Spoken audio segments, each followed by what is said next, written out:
Hola, soy Male y ella es mi mamá. Hola, soy Patti, la mamá de Male. Bienvenidos a Pasos Diarios.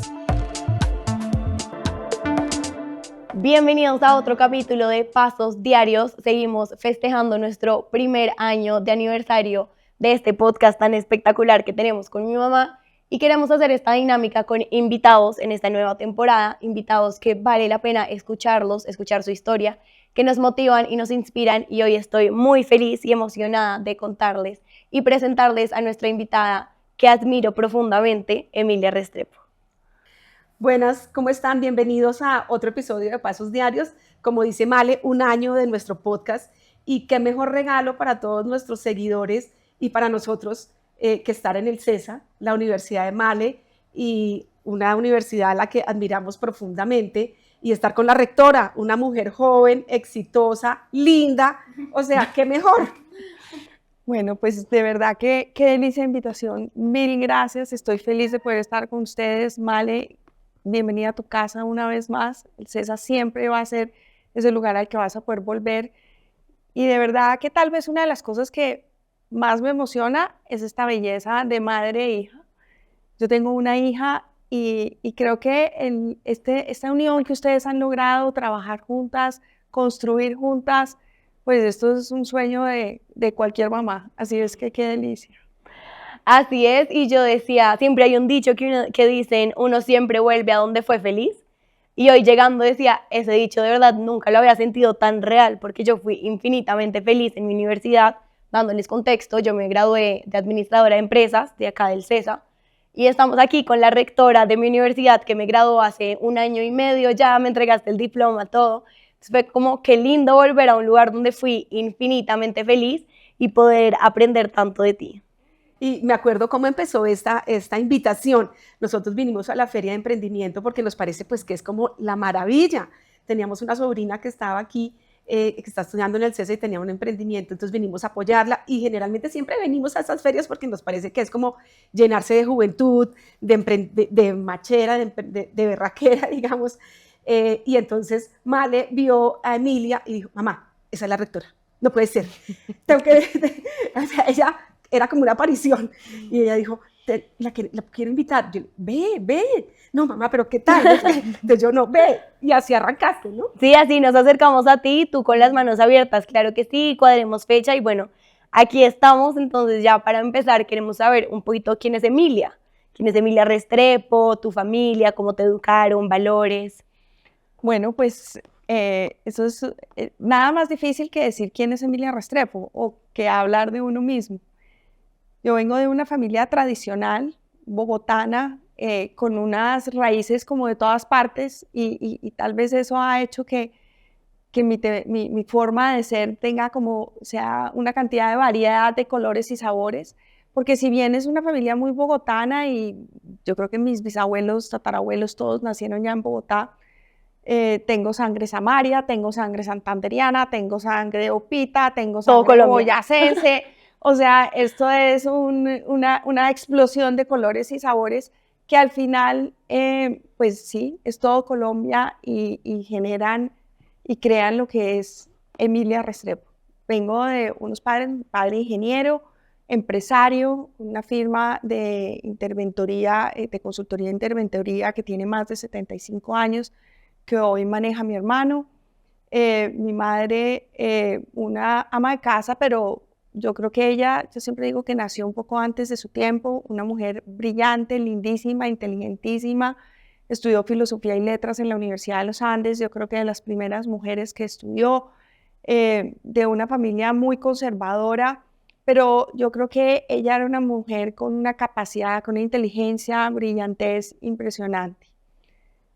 2 hermanos mayores que fueron siempre mis grandes amigos, con quienes jugué. Yo digo que ellos, yo decía que me hacían bullying, no me hacían sino llorar, eso pataneábamos todo el día, jugábamos todo el día, pero la verdad más que bullying me hacían coaching y me estaban preparando hacia lo que iba a ser mi futuro como profesional en un mundo masculino. Entonces, pues crezco en un entorno familiar pues muy cercano, muy amable, muy cariñoso, muy cercana a mi papá. Mi mejor amigo de la vida fue mi papá, a quien admiré profundamente y al igual que con mi mamá, a quien les debo lo que soy. Pero en realidad, más allá de mi papá era ese amigo incondicional que me acompañó, me cuidó, me protegió, me aconsejó, me regañó mucho a lo largo de toda su vida. Me casé muy joven, me casé a los 18 años, recién graduada del colegio. Me fui a vivir a Alemania y allá a los casi 21 años nace mi hija mayor, Cristina, quien es pues uno de mis grandes tesoros. Y digo uno de los porque tengo otros dos. Entonces, si no, después esto se vuelve un poco conflictiva la cosa. Yo digo que tengo 3 hijos favoritos, una hija favorita, un hijo mayor favorito y un hijo menor favorito. O sea, todos son favoritos. Eso soluciona muchos problemas y además porque es un verdadero sentir. Y pues me voy a vivir a Alemania. Imagínate esto, yo toda mi vida viví en mi casa y de repente Con ayuda, me caso en la a los casa. 18 años, muy joven, no hablaba nada de alemán. ¿Y por qué Alemania entonces? Porque a mi esposo se ha ganado una beca, un poco mayor que yo, como 8 años mayor que yo, se ha ganado una beca para hacer su maestría y por eso fue que nos casamos y nos fuimos, porque Claro. decía, ya, vámonos, listo. Pero bueno, tus papás en ese momento casi se mueren, ¿o no? Porque muy chiquita. ¿Sabes? ¿o? Yo creo que era una época distinta. Mis papás un poco mayores. Mi papá me tuvo a mí mayor. Yo tenía 40 años cuando yo nací. Una familia súper tradicional. Yo creo que sí les costaba trabajo, pero no había tanto cuestionamiento, que una mujer se casara joven, Claro, que es no verdad. tuviera profesión. Yo creo que era un momento distinto de la vida. Después, más adelante, alguna vez mi papá me dijo, yo no entiendo cómo permití. Y yo le dije, es que no era que permitieras o no. Yo eso- lo iba a Y yo hacer. me fui. Eso era así. Pero tú te fuiste sin planes de estudiar o ibas a estudiar allá yo también. iba a estudiar allá. Ah, bueno. Pero como me acababa de graduar del colegio, el bachillerato europeo me tocaba hacer un año en una cosa que se llama el Studienkolleg, que era para poder tener el Validar. bachillerato europeo. Y lo hice y después entonces yo quería entonces estudiar ingeniería porque mi papá es ingeniero y con esa admiración y ese amor que le tengo, pues yo quería ser ingeniera civil igual que él. Y ahí quedé embarazada de Cristina. Y pues la verdad es que esto, tu mamá puede entenderme, vomité desde el día que supe que estaba embarazada hasta el día que la niñita nació. Esto fue una cosa tremenda. Subí 6 kilos y esta era una niñita grandototota, o sea, fue toda una experiencia. Pero esa vida en Alemania para mí fue algo extraordinario porque fue entender de lo que era capaz. Porque cuando tú vienes de un hogar en donde has tenido todo, en donde de alguna manera siempre se han cubierto tus necesidades, aunque venía de un hogar en donde la austeridad, la disciplina, el rigor, siempre fue algo como una regla general que mi papá nos daba. Siempre había mucho amor, siempre, nunca faltó nada, pero creo que eran elementos que hoy por hoy yo miro atrás, nos marcaron y me marcaron a mí de una manera muy importante, lo que es los como valores que tú me preguntabas. Y creo que eso me forjó como profesional y como persona hacia adelante de una manera muy importante.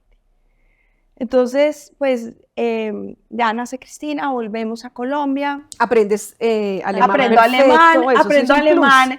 aprendo alemán además viendo televisión. Tú no debes saber de lo que te estoy hablando, pero viendo los Walton. Ah, sí, claro. ¿No? por supuesto. Entonces, La familia Walton. La familia Walton, nunca se me olvidará. Pero pues claro, esto en clases y de todo, pero entendí que un día alguien me dijo, si usted es capaz de entender una canción, si es capaz de ver televisión, es que usted ha logrado aprender un idioma. Entonces dije, bueno, pues voy a aprender yendo a clases, pero aprendí mucho viendo los Walton. Trabajé allá en un restaurante mexicano como mesera. Fue una época también maravillosa de libertad, deliciosa. Vivíamos en una ciudad que se llama Aachen, muy cerquita, como equidistante a muchos Ok. otros lugares, entonces pues había oportunidad también de pasear en bicicleta, de viajar.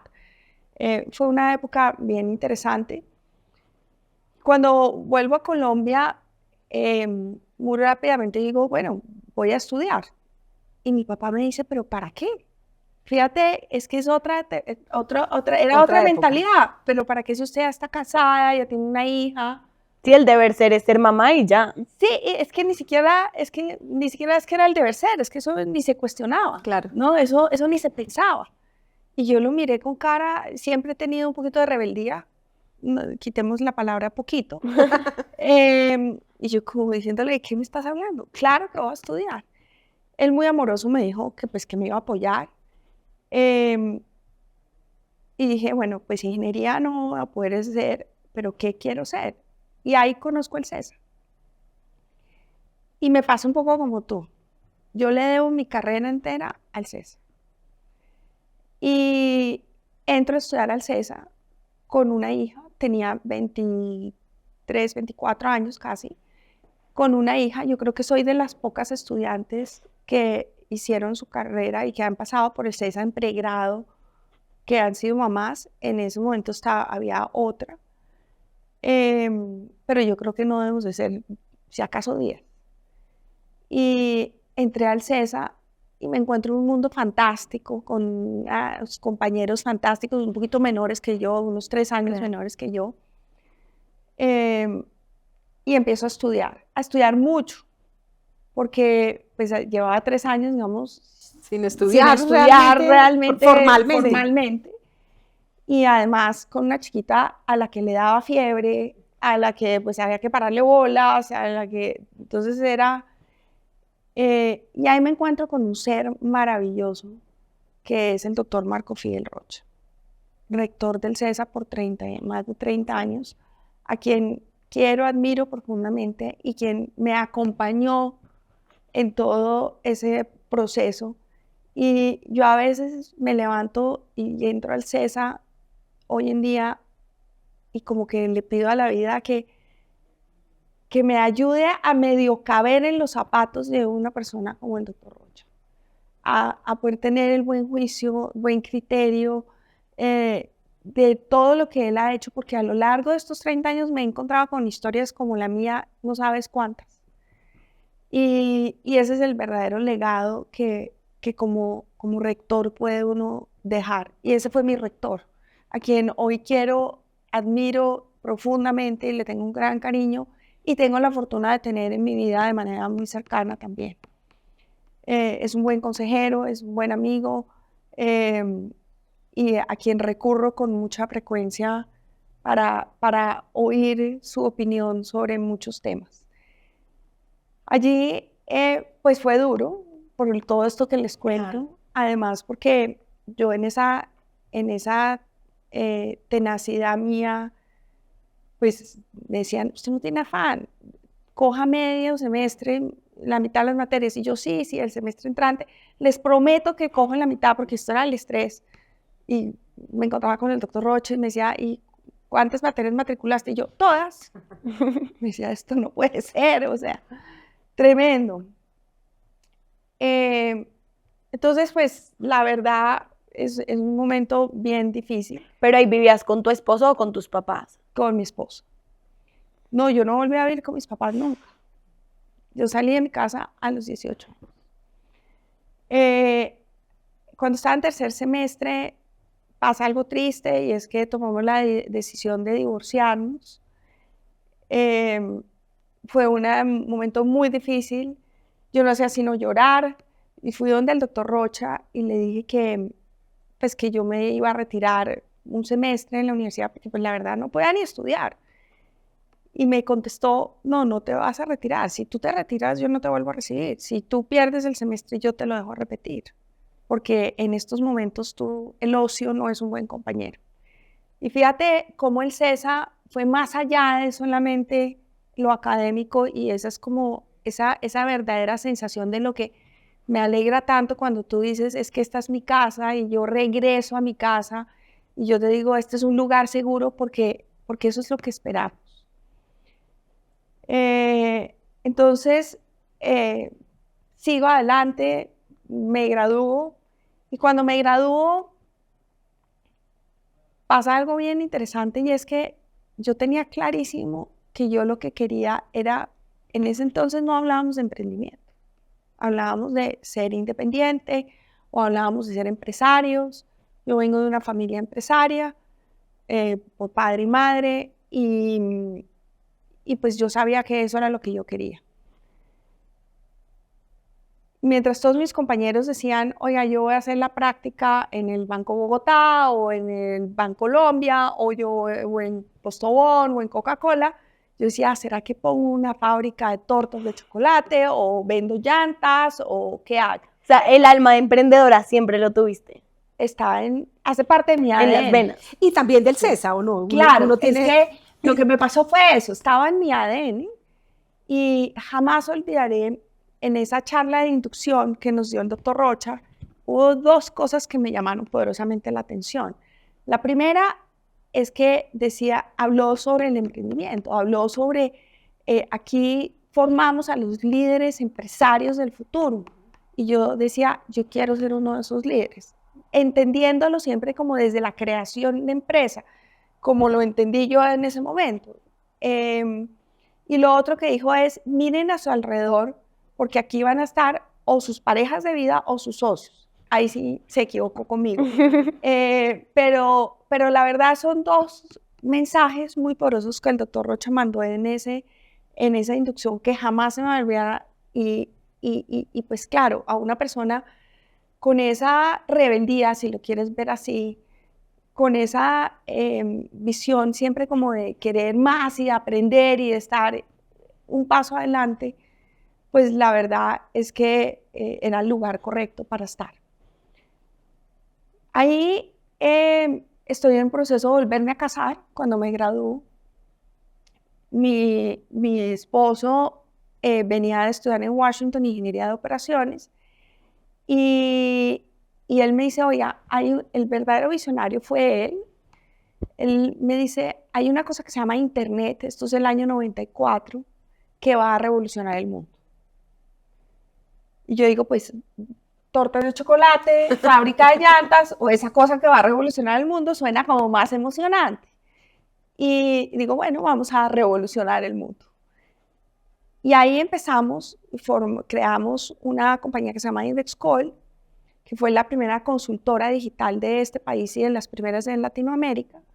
Mi primera aproximación a esa cosa que iba a revolucionar el mundo fue un verdadero desastre, porque esto era una pantalla negra con letras verdes. Todavía no, Internet no tenía un ambiente gráfico como el que se conoce hoy gracias a los navegadores. Hoy pues pues tenemos Google Chrome o está Safari, Internet. Cualquiera. Eso no existía. Muy rápidamente, afortunadamente. Entonces yo miraba eso y yo decía, yo solo quiero llorar. Esto no va a revolucionar nada. Esto era un mundo de hombres, ingenieros, y yo era como el patico feo, mujer y administradora de empresas. O sea, nada que ver. Entonces, a partir de ahí, la verdad es que empiezo a aprender, a estudiar. Yo siempre dije, yo no voy a estudiar algo como medicina porque me va a tocar estudiar toda la vida. Y resulta que he estudiado toda mi vida. Y he descubierto que pues la curiosidad es parte de esos atributos, y ahora vamos a hablar de esos atributos de liderazgo, que sí hacen parte como de mi esencia. Pues ya hemos hablado de varios, porque quiero cerrar hablando de los atributos de los Agers, que es algo sobre lo que el CESA estamos hoy trabajando, pero hemos hablado de la rebeldía, hemos hablado de la audacia, hemos hablado de la curiosidad, que esa curiosidad pues me llevó a mí me tocaba sentarme a estudiar qué era esa cosa que era Internet. Pues yo no era ingeniera, eso estaban haciendo. Las reuniones al principio con los clientes, esto eran reuniones de 3 o 4 horas, no de pensamiento estratégico, sino tratar de explicarles a esos clientes qué significaba esa cosa de www y esa magia que pasaba. Imagínate, esto hace 30 años. ¿Y cuál fue el primer cliente que les compró la idea? Mira, el primer cliente loco, porque todos eran locos, porque pues aceptar esto fue Comcel. Pero ya se fueron por los grandes. Ya Es que eran los únicos. Claro. Porque ¿quién más se le iba a meter a esa locura, a venga? Y eso que tú estás diciendo de ya se fueron por los grandes, es que no tuvimos sino clientes grandes. Porque además no había nadie más hablando sobre el tema. Claro. No tenían competencia, digamos. No solamente nosotros no teníamos competencia, sino que los únicos que se iban a meter en esas cosas grandes Eran los grandes. A explorar ese nuevo mundo. Muchos de ellos multinacionales, que sus casas matrices, yo me sentaba y les decía a los clientes, ¿usted por qué quiere hacer esto? Y muchas veces la pregunta es porque me toca, porque mi casa matriz me lo está exigiendo, pero no le veían la utilidad, no entendían eso para qué servía. Entonces fue una época donde aprendimos de muchas cosas, de servicio al cliente, aprendimos, bueno, como buenos emprendedores éramos toderos, nosotros hacíamos de todo, ¿no? Un día nos levantábamos y éramos el presidente de la compañía, pero ese mismo día al ratico estábamos sirviendo tintos y haciendo colas en los bancos, porque todavía había que hacer colas en los bancos en esa época. O sea, esto era la verdadera esencia del emprendimiento. Arrancamos con 10 millones de pesos que nos prestó mi papá, así arrancó la compañía, con escritorios prestados, sillas prestadas, con un solo computador que no nos alcanzaba para más. O sea, así arrancó y pues fue la compañía líder en Colombia durante muchos años en todo lo que tenía que ver con en consultoría y estrategia digital. Llegamos a ser más de 180 personas atendiendo las grandes compañías de toda Latinoamérica. Fue una época maravillosa donde pasaron una cantidad de personas maravillosas, además, más de 500 personas que hoy son los líderes y hoy están liderando los puestos importantes de los procesos de transformación de las grandes compañías de tecnología, de innovación, Google, Facebook. Mucha de la gente que está allí pasó en un trabajo con nosotros. Entonces, esto fue una época maravillosa de trabajo en equipo, de inventarnos una industria que no existía, de cómo sobrevivir en un mundo que nos estábamos inventando, que de pronto a las grandes agencias empezaron a decir, ¿y estos mocosos quiénes son que se nos están empezando a quitar presupuesto?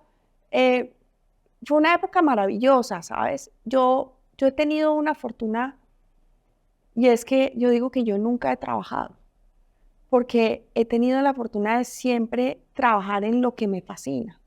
Entonces siempre ha sido como un hobby.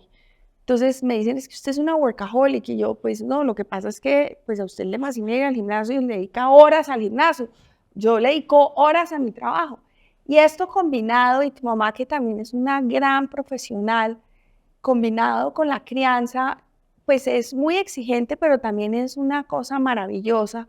Y yo creo que las mujeres que trabajamos, yo lo que percibo es que estamos muy cerca a nuestros hijos, incluso más que aquellas que a veces se dedican solamente al hogar, porque nos toca estar con todas las antenas prendidas todo el tiempo, ¿no? Y yo sí que usé la tecnología para eso, usé la tecnología para que cuando estuviera viajando, no existía Zoom, no existía Teams, pero iban evolucionando otras herramientas. Entonces hacíamos tareas a través de este tipo de plataformas, siempre muy conectada con mis hijos. Procuré jamás faltar a una entrega de notas, nunca faltar a una llevada a un pediatra, grandes esfuerzos personales que a veces uno dice, uy, estoy un poco cansada, ¿y yo qué? Y esa es la gran pregunta que a veces nos hacemos. Y sí, tal vez no he tenido tanto tiempo para tantas cosas para mí, pero la satisfacción hacia lo que he visto con mis hijos, haber visto crecer no tanto la compañía, porque eso fue maravilloso, pero haber visto crecer a tantas personas que pasaron por allí y que hoy son esos profesionales que son, haberle dado tantas soluciones reales a las empresas que hoy el tema digital, el tema internet, toda su evolución de transformación, inició en ese punto de partida que nosotros pusimos ahí como granito de arena. Esa es la verdadera satisfacción. Y mencionaste que al principio eras la única administradora de empresas, la única mujer. ¿Eso fue un reto para ti de decir, ¿qué hago aquí? ¿O me toca trabajar el doble? ¿Cómo fue? ¿Ellos te miraban mal, no te escuchaban? ¿Te acuerdas que te dije que mis hermanos me habían hecho coaching? Ahí estaba. ahí estaba el coaching. Tengo que decirte una cosa, Male, con total transparencia, y es que nunca me lo cuestioné.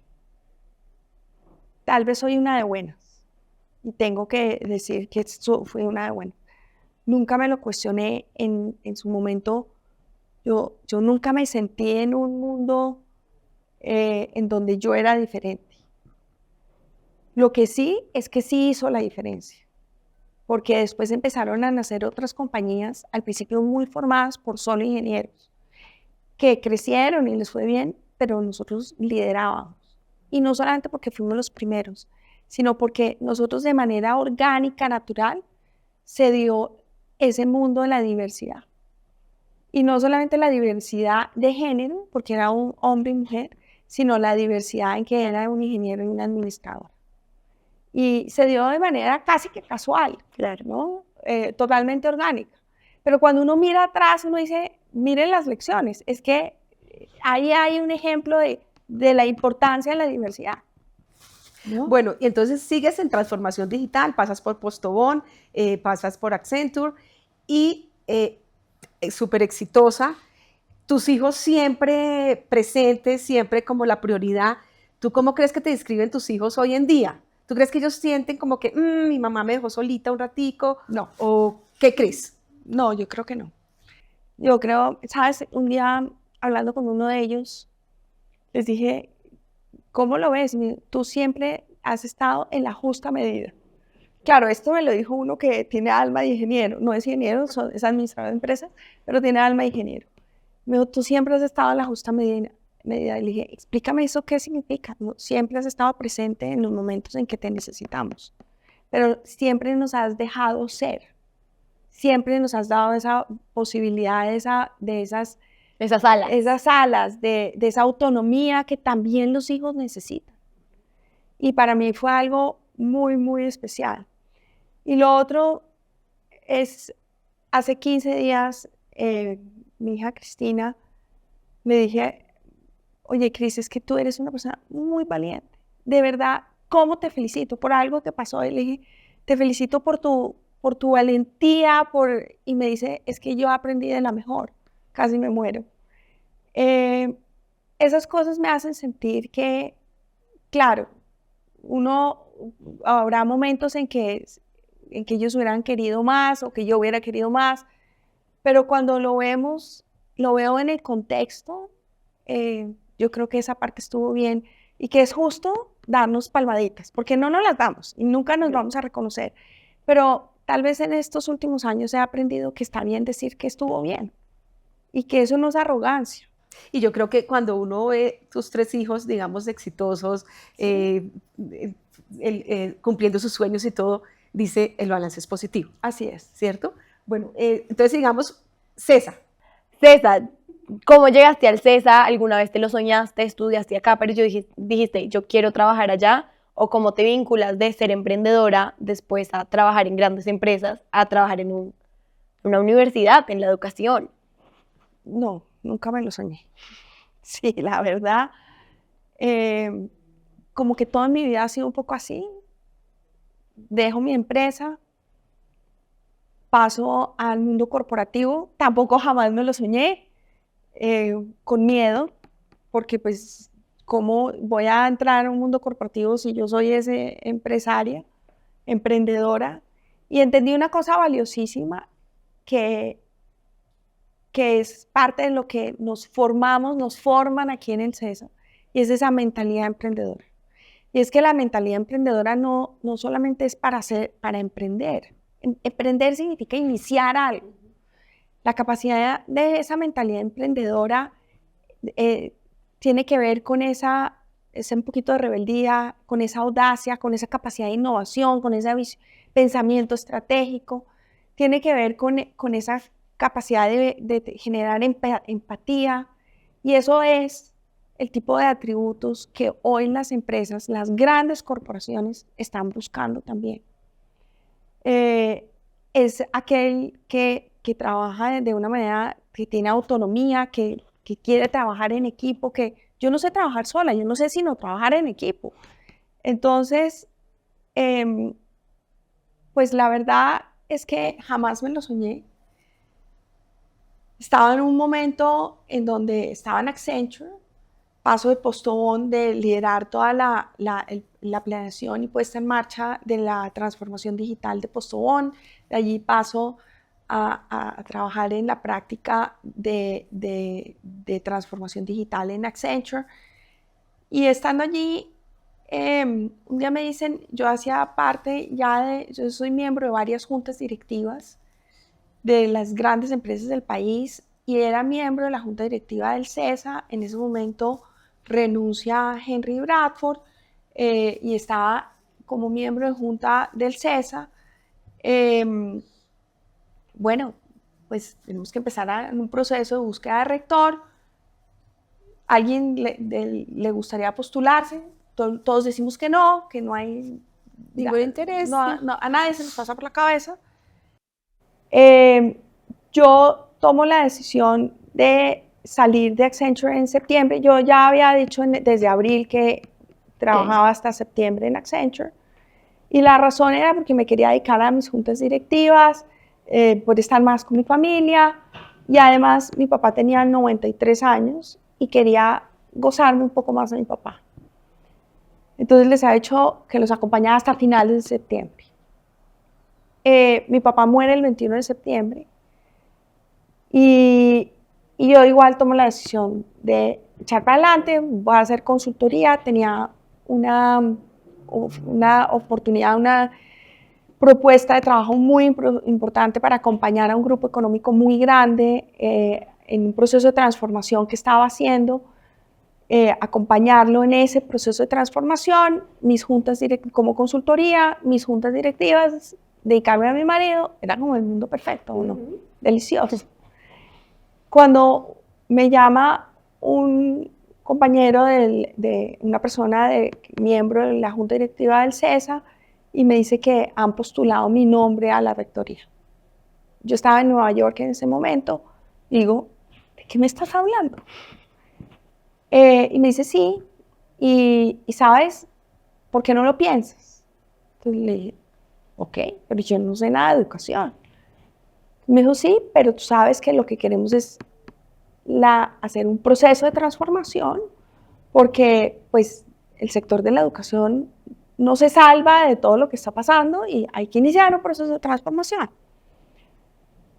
Entonces lo pensé y les dije, bueno, está bien, hagámoslo, casi que como por quitármelos de encima. Había 70 y pico postulantes, inmediatamente me sacan del llavero, como digo yo, porque pues yo no podía hacer parte del proceso como postulante, claro, y además ser miembro del consejo. Entonces, pues cada vez que se hablaba de estos temas, yo me tenía que retirar del consejo. Eso tuvo de bueno que a ellos les tocó trabajar mucho y yo no tanto. Entonces, y bueno, pasó el tiempo y en diciembre pues me llaman un día y me dicen que ¿Quedaste? Que yo fui la feliz elegida, y bien sorprendida, la verdad, dije, wow. Y sabes, ahí tal vez es la primera vez en que yo decía, como que no me lo creía.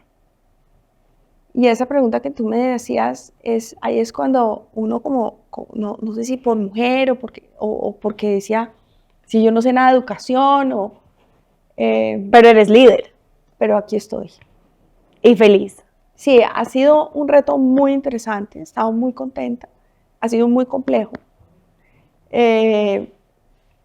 Mi invitación y el mandato que me da a mí el Consejo Directivo es a venir a hacer un proceso de transformación y los seres humanos, sobre todo las personas que estamos muy acomodadas, nos cuesta mucho trabajo desacomodarnos. Claro.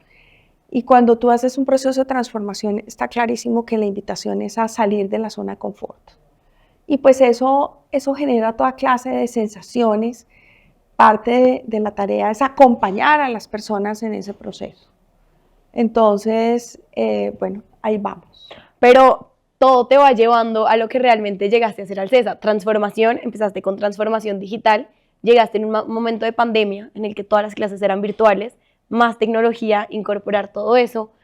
Y también llegas a un reto muy grande que yo sé y lo que entiendo es que ahorita los estudiantes no quieren estudiar, nuestra visión de mi generación y la brecha generacional para ustedes, y yo lo he hablado con mi mamá, es las personas que tenían la posibilidad de graduarse e ir a la universidad, no había duda.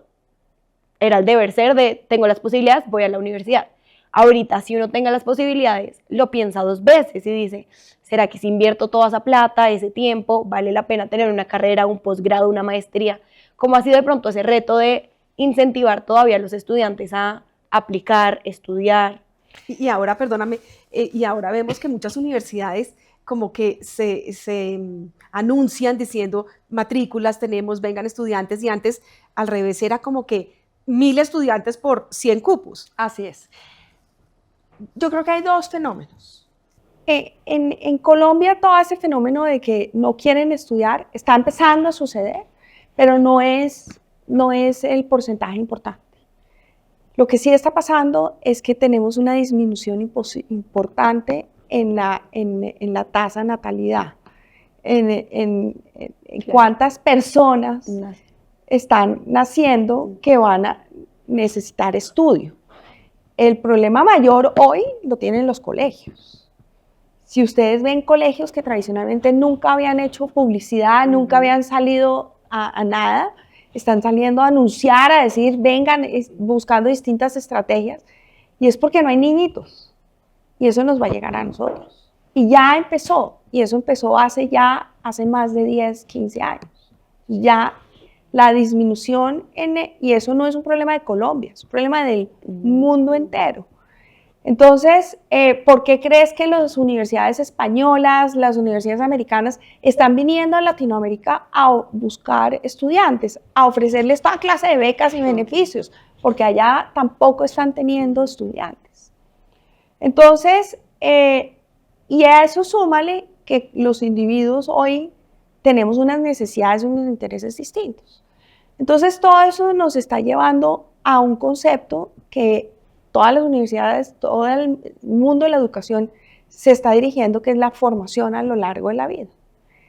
Y una de nuestras iniciativas, hoy el CESA cuenta con una hoja de ruta establecida aquí al 2030 de lo que es nuestro proceso de transformación, en donde tenemos 52 iniciativas, 30 iniciativas priorizadas ya andando, y una de nuestras iniciativas principales es el Lifelong Learning, que tuvimos el lanzamiento hace 3 meses de Luna. Luna es una plataforma, pero más que una plataforma es un sistema de educación, de formación a lo largo de la vida que integra todo lo que ha sido la esencia del CESA, una educación personalizada, una educación de alta calidad, una educación orientada hacia la innovación, en donde estamos integrando la educación formal, el pregrado, el posgrado, con la educación no formal a través de títulos propios. Entonces, ¿esto qué va a hacer? Que un estudiante de colegio pueda empezar a coger materias que le puedan servir con microcredenciales, les den créditos para que cuando entren al CESA ya les podamos homologar esos créditos y puedan hacer una carrera en menos tiempo, o que un estudiante que está en nuestro pregrado diga, yo no solamente quiero tener un énfasis, sino quiero además coger esta otra ruta, y lo pueda hacer, y esa ruta les sirva desde el pregrado para alimentar una posible maestría. Pero además también habrá otros que dicen, yo no quiero hacer parte de nada de esa educación formal, pero yo me tengo que formar. Entonces lo acompañamos a través de inteligencia artificial, identificando cuáles son sus necesidades, sus intereses, y desarrollamos para ellos una ruta de formación absolutamente personalizada para acompañarlo a lo largo de la vida. O una persona que está en la mitad de su vida, no sé, los 40, los 40 y tantos, que quiere seguir creciendo en su carrera profesional o que quiere hacer un cambio de carrera profesional. Entonces, a través de Luna diseñamos esa ruta de formación para poderlo acompañar en el cumplimiento de sus objetivos. O sea, que tú sigues creyendo que la universidad, las personas tienen que pasar por la universidad, corta, larga, pero hay que pasar. Eso no se va a acabar. Eso no se Y va. la educación virtual y el online, porque a veces aquí muchos de nuestros detractores han dicho, es que como soy tan digital, es que el CESA se va a volver digital y online. No, eso no va a pasar. No, ¿cómo vamos a perdernos de estas casas tan divinas? La parte social, el no, amigo. eso no va a pasar. Y esa es la esencia. porque cuando hablamos de los líderes, cuando hablamos de esos líderes del CESA, cuando hablamos de esos agers, como los hemos llamado, pues los grandes atributos tienen que ver con la empatía, que son personas que son tecnoabiertas, son personas absolutamente audaces, un poquito rebeldes, como hablábamos ahora, son personas verdaderamente innovadoras, empáticas, que tienen humildad. Entonces, eso es lo que estamos formando y eso no se logra a través de las pantallas. Es la inteligencia social que inculca el CESA y que se desarrolla estando en un salón. Así es. De acuerdo. Bueno, un minuto. No, yo tengo que preguntar dos cositas, 5 minuticos más. Cuando tus estudiantes vean esto, no solo los del CESA, sino los de todo el país, ojalá, van a decir, yo quiero ser Emilia. ¿Cómo puede uno llegar a ser Emilia? Es que, o sea, tú vibras energía, pasión, éxito, maternidad, familiaridad, tus papás, o sea, es una mezcla como perfecta y balanceada. No, pues. Seguramente hay muchas imperfecciones, pero diles cómo se vuelve uno Emilia. Yo también quiero ser Emilia. No, mira, yo creo que más que Emilia, yo creo que uno tiene que ser uno.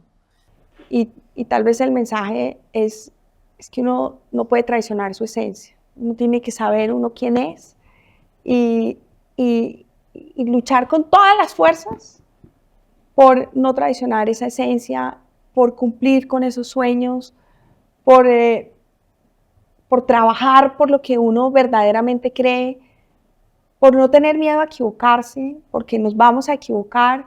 Lo importante cuando nos equivocamos es aprender de esas equivocaciones, levantarnos.